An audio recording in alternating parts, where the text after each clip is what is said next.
Chers amis de Lingaero, bonjour, j'espère que vous allez bien. Me voici de retour pour une nouvelle vidéo dans la série Mots mal traduits par les pilotes francophones.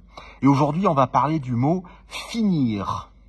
Alors là où les francophones ont le plus tendance à s'emmêler les pinceaux sur la traduction de « finir », c'est pas tellement « finir » quand il s'agit de dire « finir une action, terminer quelque chose », c'est plus dans les expressions qui contiennent le mot « finir » et qui ont un sens un peu plus idiomatique.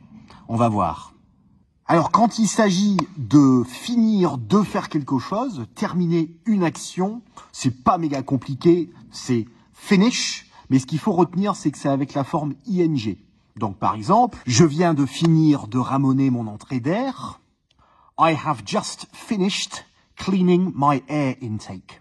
Si on veut traduire l'idée de finir par faire quelque chose en raison d'une situation, à ce moment-là, on va passer par la traduction to end up plus ing, donc un verbe avec ing.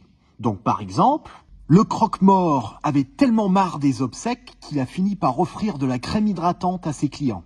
The undertaker was so fed up with funerals that he ended up giving moisturizer cream to his customers. Si on veut traduire l'idée de finir sa course quelque part, donc un avion par exemple, qui finit sa course quelque part suite à un problème, à ce moment-là, on utilise to end up, et puis après juste l'endroit où se trouve l'avion ou la personne. Donc par exemple, l'avion a fait une sortie de piste et a fini sa course dans un fossé en bout de piste. The aircraft suffered a runway excursion and ended up in a ditch at the end of the runway. Alors si on veut parler du statut qu'on a en fin de carrière par rapport à ce qu'on avait au début, à ce moment-là, on peut passer par la traduction to finish up. Donc par exemple, il a commencé mécano et il a fini général dans l'armée de l'air.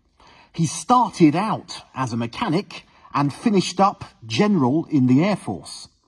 Voilà donc quelques astuces pour pas avoir l'air d'un cône lorsque vous traduisez le mot finir en anglais.